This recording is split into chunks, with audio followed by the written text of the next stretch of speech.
नमस्कार मित्रांनो, आपले प्रिन्सिपल्स ऑफ मॅनेजमेंटचे अगोदरच 2 पार्ट झालेले आहेत. तर हा आपला थर्ड पार्ट आहे आणि मे बी हा लास्ट पार्ट पण असू शकतो. तर ठीक आहे, आपण चालू करत आहे. बघा, फ्रेडरिक विन्स्लो टेलर्स सायंटिफिक मॅनेजमेंटची थेअरी. ठीक आहे, हे जे फ्रेडरिक विन्स्लो टेलर आहे यांच्या इतिहासासोबत आपल्याला काही करायचं नाही आहे आणि हे एक्झाममध्ये पण नाही येणार. जे येऊ शकते ते काय आहे की हे जे आहे यांनी आपलं करिअर जे आहे मशिनिस्ट म्हणून स्टार्ट केलं. कुठे? मिडवेल स्टील वर्क, फिलाडेल्फियामध्ये. ठीक आहे, मग याला ग्रॅज्युअली सक्सेस मिळाला. ठीक आहे, त्याच फील्डमध्ये राहू मग ते चीफ इंजिनियर झाले तिथेच. ठीक आहे, मग यांना इंटरेस्ट होता सायंटिफिक फील्डमध्ये, सायंटिफिक डाटामध्ये. मग यांनी अशा सायंटिफिक मॅनेजमेंटबद्दल स्टडीगिरी केली. ठीक आहे, मग त्यांना फादर ऑफ सायंटिफिक मॅनेजमेंट अशी पदवी मिळाली. ठीक आहे, तर आपण डायरेक्ट आता चालू करणार प्रिन्सिपल्स ऑफ सायंटिफिक मॅनेजमेंट, कारण की हे इम्पॉर्टंट आहे.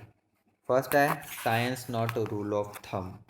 सायन्स जे आहे not rule of thumb. Rule of thumb म्हणजे अंगठे बहादुरी नाही. रूल ऑफ थंब म्हणजे थंब जे आहे आपल्या 5 फिंगरमधून सर्वात मेन असते. ठीक आहे, ते तुम्हाला समजू येणार की सायन्स वापरा, रूल ऑफ थंब नाही. In order to increase organisational efficiency, ऑर्गनायझेशनची क्षमता वाढवण्यासाठी the rule of thumb method should be substituted with the method develop through scientific analysis of work.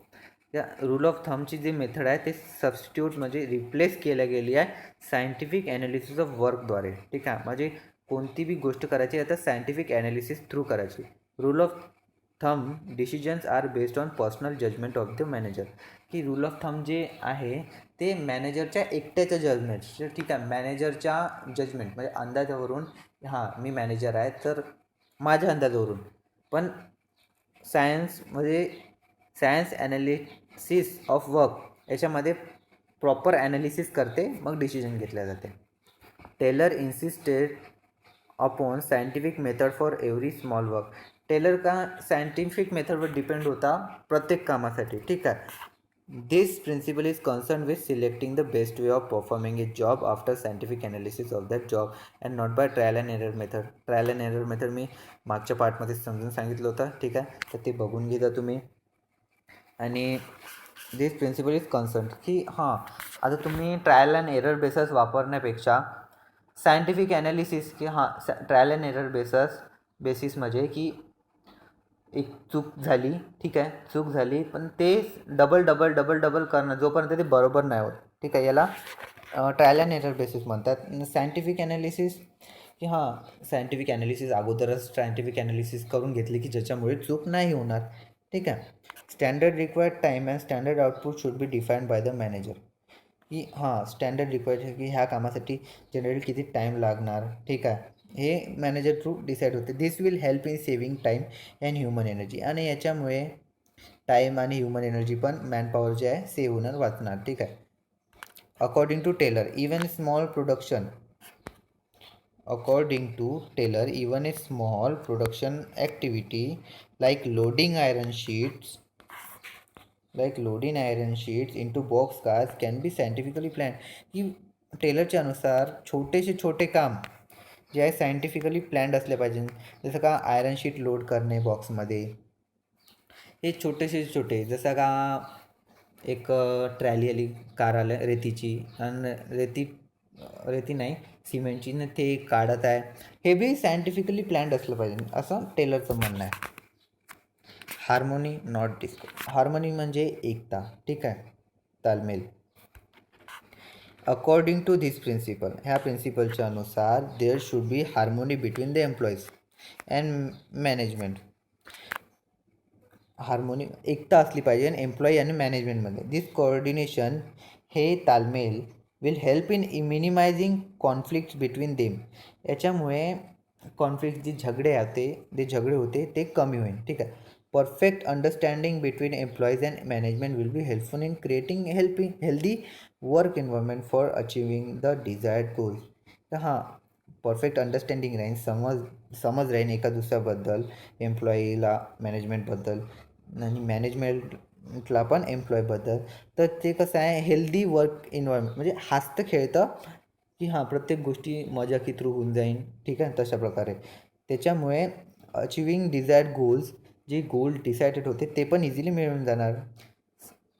organization should think about maximum prosperity of employees also. ऑर्गनायझेशननं एम्प्लॉईची जास्तीत जास्त समृद्धीचा पण विचार केला पाहिजे. समृद्धी म्हणजे इन्कम. ठीक आहे. Mental revolution. Taylor introduce the concept of mental revolution. Taylor जो आहे फादर ऑफ सायंटिफिक मॅनेजमेंट न इंट्रोड्यूस केलं कॉन्सेप्ट मेंटल रिव्होल्युशन. ठीक आहे. दिस प्रिन्सिपल हा जे सिद्धांत आहे principle focuses on change in the attitude of employees and management towards each other. याच्यामध्ये का होते फोकस करते लक्ष दिल्या जाते की कशामध्ये ॲटिट्यूड बदलवण्यात. ठीक आहे. की एम्प्लॉईजचा ॲटिट्यूड मॅनेजमेंटबद्दल चांगला झाला पाहिजे आणि मॅनेजमेंटचा पण ॲटिट्यूड एम्प्लॉईबद्दल चांगला झाला पाहिजे. ठीक आहे. Both should realise their equal importance. दोघांनी जे आहे त्यांचं समांतर इम्पॉर्टन्स आहे ऑर्गनायझेशनमध्ये हे त्यांना समजलं पाहिजे रिअलाईज झालं पाहिजे. ठीक आहे. They should give full cooperation for achieving goal of त्यांनी आपलं पूर्ण फोकस पूर्ण कोऑपरेशन पूर्ण लक्ष जे आहे ऑर्गनायझेशनचा गोल अचीव करण्यात लावून द्यायला पाहिजे. ठीक आहे. This will increase productivity and profit. याच्यामुळे प्रोडक्टिव्हिटी पण वाढणार आणि फायदा पण वाढणार. ठीक आहे. नफा पण वाढणार. Cooperation not individualism. कोऑपरेशन करा, स्वतःबद्दल विचार नका करू, कंपनीबद्दल करा. This principle emphasises on mutual cooperation between workforce. हे प्रिन्सिपल जे आहे एम्फसाइज म्हणजे मोर फोकस जास्त फोकस कशावर देते म्युच्युअल कोऑपरेशन की हां बा कोऑपरेशन तालमेल. ठीक आहे. बिटवीन वर्कफोर्स ठीक आणि मॅनेजमेंट एम्प्लॉईज अँड मॅनेजमेंट. ठीक आहे. ड्यू टू कोऑपरेशन हे जे कॉपरेशन करते ट्रस्ट टीम स्पिरिट हे असणं गरजेचं आहे. ट्रस्ट असणे विश्वास असणे एका दुसऱ्यावर टीम स्पिरिट टीमवर्क. ठीक आहे. हे असणं इम्पॉर्टंट आहे etcetera. Internal competition will turn in to healthy working environment. आतमधलं ते कॉम्पिटिशन आहे की भाई मी तुझ्यापेक्षा चांगला आहे तू माझ्यापेक्षा कमी हे जे कॉम्पिटिशन आहे हे बी हेल्दी वर्किंग एन्व्हायरमेंटमध्ये टर्न होऊन जाईल. कधी टर्न होईल जेव्हा तुमच्यामध्ये कॉपरेशन असणार ट्रस्ट असणार टीम स्पिरिट असणार. ठीक आहे. Management should always consider the suggestions given by employees in decision making process. आणि जेव्हा डिसिजन मेकिंग प्रोसेस होते तेव्हा मॅनेजरनं किंवा मॅनेजमेंटनं एम्प्लॉईच्या डिसिजनची बी एम्प्लॉईचं जे राय आहे एम्प्लॉईची जी आयडिया आहे त्याच्यावर पण लक्ष दिलं पाहिजे. ठीक आहे. Employees should be treated as an integral part of organisation in all respect. एम्प्लॉईला असं नाही वाटलं पाहिजे की ते बाह्य पार्ट आहे किंवा युजलेस आहे ऑर्गनायझेशन. की एम्प्लॉईला असं वाटलं पाहिजे की ते इम्पॉर्टंट पार्ट आहे बहुत जास्त ऑर्गनायझेशनसाठी. At the same time employee should resist themselves from going on strikes on making unnecessary demands from management. आणि त्याच टाईमला एम्प्लॉईने पण समजायला पाहिजे की फालतूचे डिमांड नाही करायचे आणि स्ट्राईकवर नाही चाललं जायचं कोणत्या बी फालतू कारणासाठी. ठीक आहे. They should treat each other as two pillars of organisation. यांनी एका दुसऱ्याला मेन खांब टू पिलर्स. ठीक आहे. मेन खांब समजलं पाहिजे ऑर्गनायझेशनचं कारण की दोघं इम्पॉर्टंट आहे बहुत जास्त. Division of responsibility. ठीक आहे. Proper division of work should always be accompanied with division of responsibility between the managers and employees. जेव्हा डिव्हिजन ऑफ वर्क होते कामाची विभाजनी होते की हां काम वाटते तेव्हा रिस्पॉन्सिबिलिटी येते कामासोबत मॅनेजर्स आणि एम्प्लॉईजसाठी दोघांसाठी पण की तुम्ही कामं डिवाईड करून देता. ठीक आहे. पण त्याच्यासोबत जिम्मेदारी बी येते ना. Manager planning is done by the top and middle level management authorities. जे प्लॅनिंग मेजर प्लॅनिंग आहे इज डन बाय कोणती मिडल लेवल आणि टॉप लेवलची जे मॅनेजमेंट ऑथॉरिटीज आहेत त्याच्या थ्रू डन होऊन जाते मेजर प्लॅनिंग जी मेन प्लॅनिंग आहे. आणि एम्प्लॉय काय करते इम्प्लिमेंटेशन करते एक्झिक्युशन करते. ठीक आहे. रिॲलिटीमध्ये काम करते ते. आणि मिडल लेवल आणि टॉप लेवलचे जे लोक आहेत ते प्लॅनिंग करते. The reporting is done as per the instruction given by their superior. आणि जी रिपोर्टिंग असते ठीक आहे हे सुपेरियरच्या इन्स्ट्रक्शन थ्रू होते. ठीक आहे. सुपेरियर इन्स्ट्रक्शन देते त्याच्या थ्रू रिपोर्टिंग होते. Manager should always help encourage and guide the employees. मॅनेजरनं नेहमी एम्प्लॉईची मदत करायची इन्करेज करायची त्याला कधी कमी नाही आखायचं. ठीक आहे. की भाई तू करू शकतं तू इच्छा आहे असं एन्करेज करायचं अँड गाईड करायचं की हां हे असं करायचं आहे. ठीक आहे. It helps for best performance of managers as well as employees. आणि हे मॅनेजरच्या परफॉर्मन्ससाठी बी बहुत बेटर आहे आणि एम्प्लॉईजच्या पण. ठीक आहे, दोघांना पण प्रॉफिट होणार. समजते जाऊया, मदत करू एक दुसरी. डेव्हलपमेंट ऑफ एम्प्लॉयची development and employees. For employer म्हणजे काय, जो काम देत आहे employer, and employees for greater efficiency and maximum prosperity. Best performance of any organisation always depends on the skills and capability of its employees to great extent. जे ऑर्गनायझेशनचे best performance जे आहे हे एम्प्लॉयच्या स्किल्स आणि कॅपेबिलिटीजवर डिपेंड आहे. ठीक आहे. Thus, providing training and development programs to the employees whenever required. की हां, जे बी ट्रेनिंग प्रोग्रॅम आहे ते एम्प्लॉयला देण्यात यावं जेव्हा बी त्यांना गरज असेल. Is very essential. हे बहुत जास्त इम्पॉर्टंट आहे. ठीक आहे. It ultimately affect the profitability of the organisation. यांना ऑर्गनायझेशनचे प्रॉफिटेबिलिटीमध्ये बी अफेक्ट पडणार, फरक पडणार. ठीक आहे. Each employee should be given proper opportunity to attain greater efficiency and maximum prosperity. की प्रत्येक एम्प्लॉयला प्रत्येक एकूण एक एम्प्लॉईला should be given proper opportunity. बराबर ऑपॉर्च्युनिटी भेटली पाहिजे टू अटेन ग्रेटर इफिशियन्सी. जास्तीत जास्त क्षमता कमवायची आणि जास्तीत जास्त प्रॉस्पेरिटी, समृद्धी कमवायची चान्स भेटली पाहिजे. ऑपॉर्च्युनिटी. टेक्निक्स ऑफ सायंटिफिक मॅनेजमेंटची टेक्निक. श्वास घेऊन तुझे मला थोडंसं गळा बसला.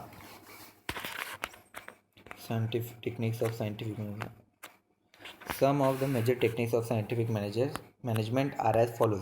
जसं काय पहिला आहे वर्क स्टडीज. ठीक आहे.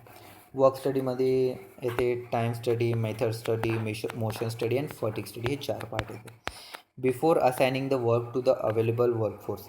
वर्क स्टडीमध्ये काय येते की कोणत्या बी वर्करला काम देण्याच्या अगोदर ते कामाबद्दल प्रॉपर स्टडी करून घेणे हे खूप इम्पॉर्टंट आहे. मॅनेजमेंटनं ते कामाबद्दल प्रॉपर स्टडी करून घ्यायला पाहिजे. ठीक आहे.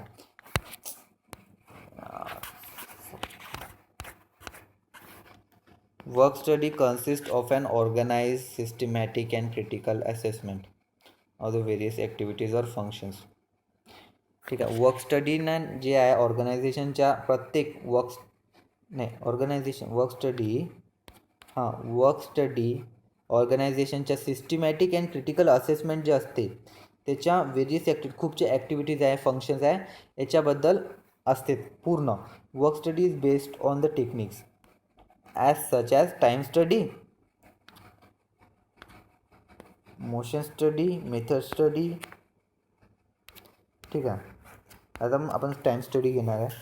It is the technique of observing and recording the time taken by an employee to complete a given task. Time study काय आहे?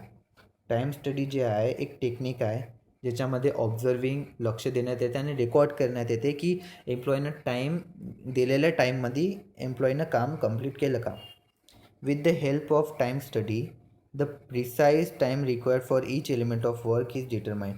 टाईम स्टडीमुळे काय होते की एक पर्टिक्युलर काम आहे ना, की हे काम करायसाठी किती टाईम लागणार. ठीक आहे. जनरली ॲव्हरेज टाईम किती लागत असणार. एका वर्करनं ते काम 5 घंट्यात केलं, एका वर्करनं ते काम 5.5 घंट्यात केलं आणि एका वर्करनं ते काम 4.5 घंट्यात केलं. ते ॲव्हरेज टाईम का निघते 5 घंट्यात. ठीक आहे. असं आहे ते. It is the technique use for fixing the standard time required to do a particular task under given condition. त्या म्हणजे याने एक टाईम फिक्स्ड होऊन जाते ना, ॲव्हरेज टाईम माहीत पडते. It is useful to measure the efficiency of an employee and to control the cost of work. याने एम्प्लॉईची क्षमता बी माहीत पडते. ठीक आहे. आणि कॉस्ट ऑफ वर्क, पैसा किती लागणार. ठीक आहे, त्याच्यावर पण कंट्रोल येते. मेथड स्टडी काय, there are always various method. ते प्रत्येक एक काम करायचे बहुत सारे मेथड असते. ठीक आहे. For best quality and cost effectiveness identifying the best method of doing A particular job is very important but challenging task for a manager. एक काम करण्याचे बहुत सारे प्रकार असते, बहुत सारे मेथड असते, पण तुम्हाला पैसे वाचवण्यासाठी, इफेक्टिवनेस वाचवण्यासाठी बेस्ट काम जे आहे, ते बेस्ट पद्धत जे आहे ते आयडेंटिफाय करायला लागणार आहे. ठीक आहे. बेस्ट पद्धत की ज्याच्यामुळे इफेक्टिवनेस की आपली wastage of time, raw material बी कमी होईल. तर ही बेस्ट मेथड चूज करायची आहे. पण हे चॅलेंजिंग टास्क आहे फॉर मॅनेजरसाठी पण हे चॅलेंजिंग टास्क आहे. It helps in reducing the wastage of time. यानं वेस्टेज ऑफ टाईम पण कमी होते. कधी? जेव्हा तुम्ही बरोबर आयडेंटिफाय केली मेथड. ठीक आहे. It is helpful in determining the methods for handling the raw material. हे हेल्पफुल आहे मेथड माहीत करण्यात की हँडलिंग रॉ मटेरियल कसं हँडल करायचं, ट्रान्सपोर्टेशन कसं हँडल करायचं, इन्स्पेक्शन ही मेथड कशी माहीत करायची. ठीक आहे. C motion study.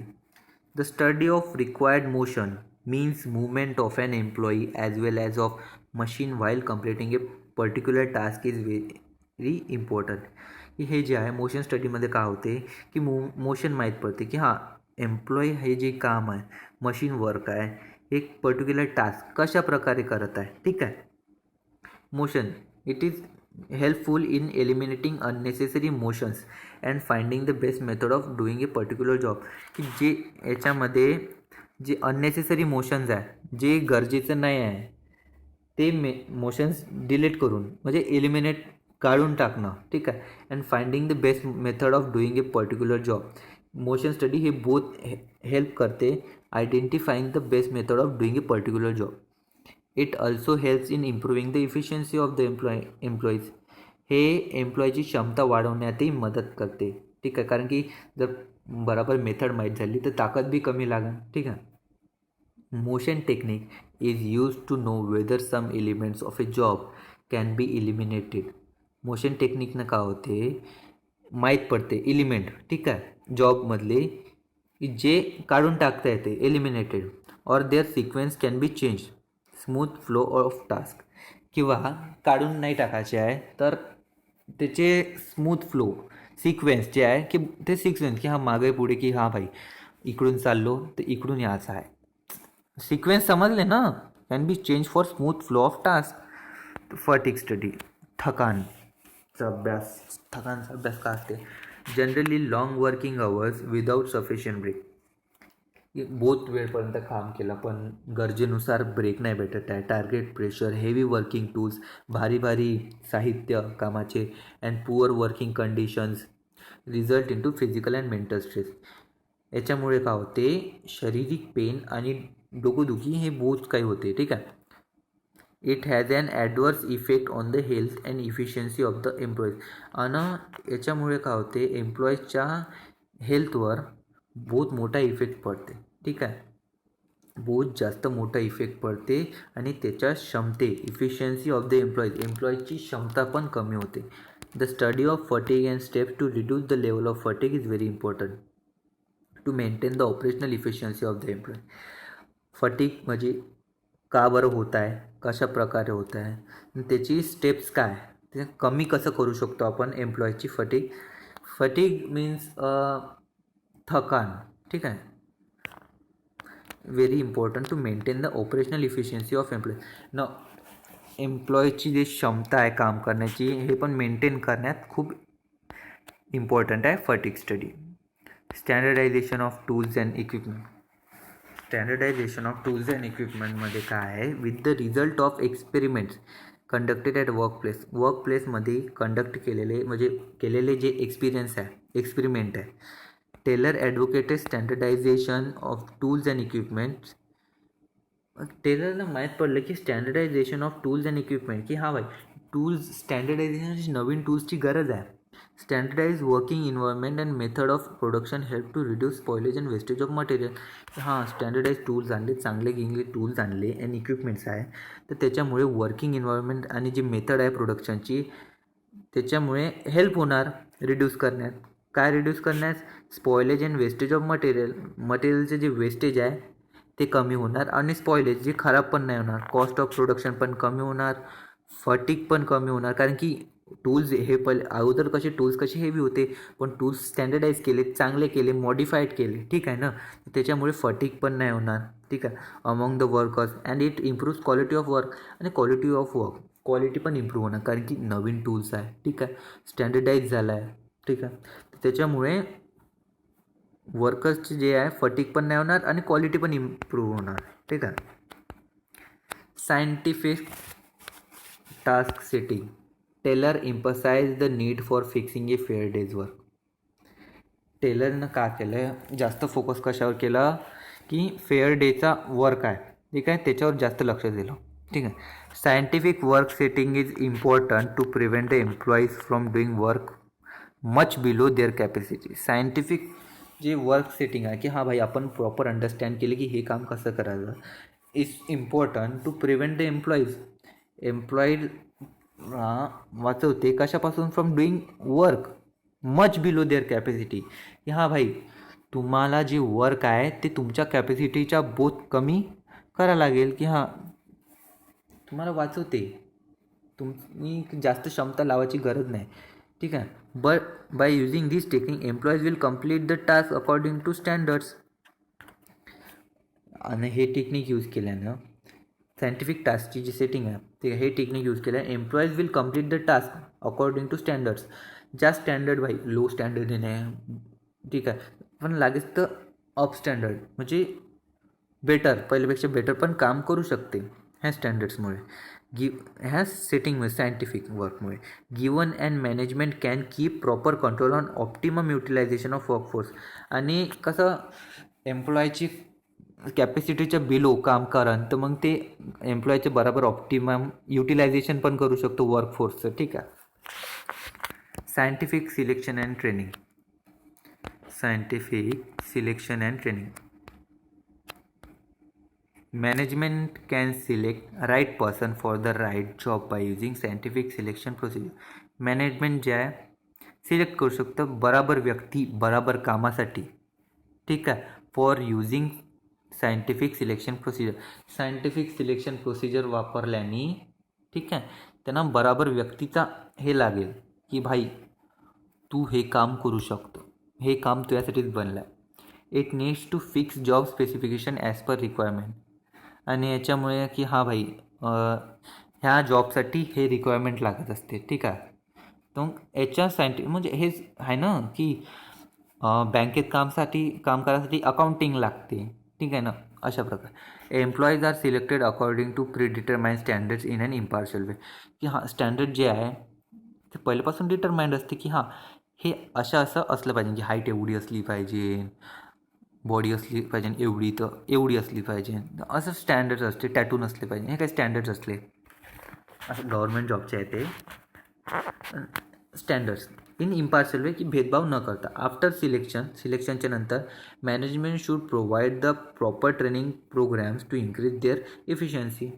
मॅनेजमेंटनी proper training programme ठेवायला पाहिजे. शूड लिहिलं आहे, प्रॉपर ट्रेनिंग प्रोग्राम ठेवायला पाहिजे टू इन्क्रीज देअर इफिशियन्सी, त्यांची क्षमता वाढवण्यासाठी. आणि फिफ्थ फंक्शनल ऑर्गनायझेशन.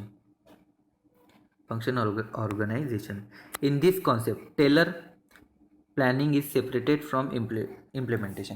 की हां ह्या कॉन्सेप्टमध्ये टेलर का म्हणते आपला की प्लॅनिंग जे आहे, प्लॅनिंग करणं, स्ट्रॅटेजी बनवणं हे अलग आहे एक्झिक्युशनपासून. इम्प्लिमेंटेशन की हां रिॲलिटीमध्ये ते करणं.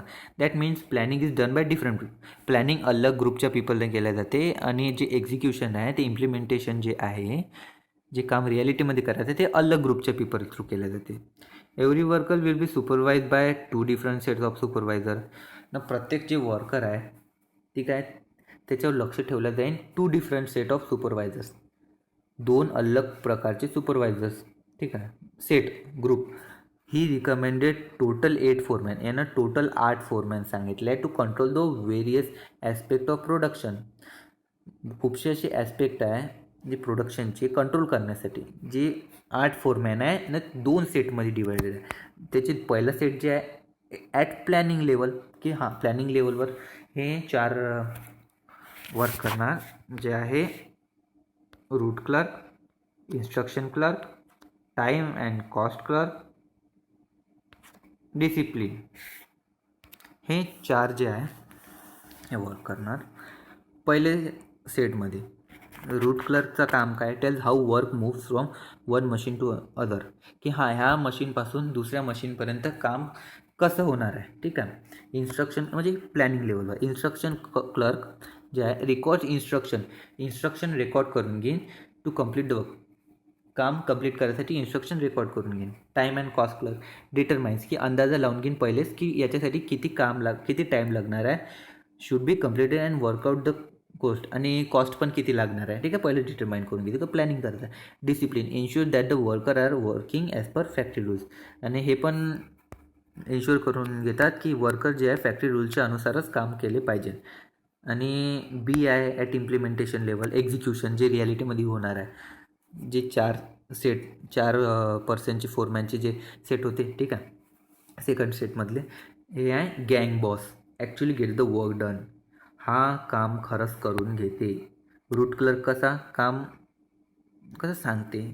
गँग बॉस कसा आहे, काम करून घेते. Speed boss ensure that the work is completed in specified time. Speed boss का करते की ह्या लिमिटेड टाईममध्ये काम खरंच झालं का हे इन्श्युअर करून घेते. रिपेअर बॉस का करते, handle security and maintenance of mechanism. सिक्युरिटीवर लक्ष ठेवते आणि मेंटेनन्स ऑफ मेकॅनिझम की मशीन आहे त्याच्या मेंटेनन्सवर लक्ष ठेवते. आणि जी इन्स्पेक्टर आहे ensure that the work is done as per the specified standard. Inspector का करते की ह्या स्टँडर्डच्या अनुसार काम झालं का. ठीक आहे.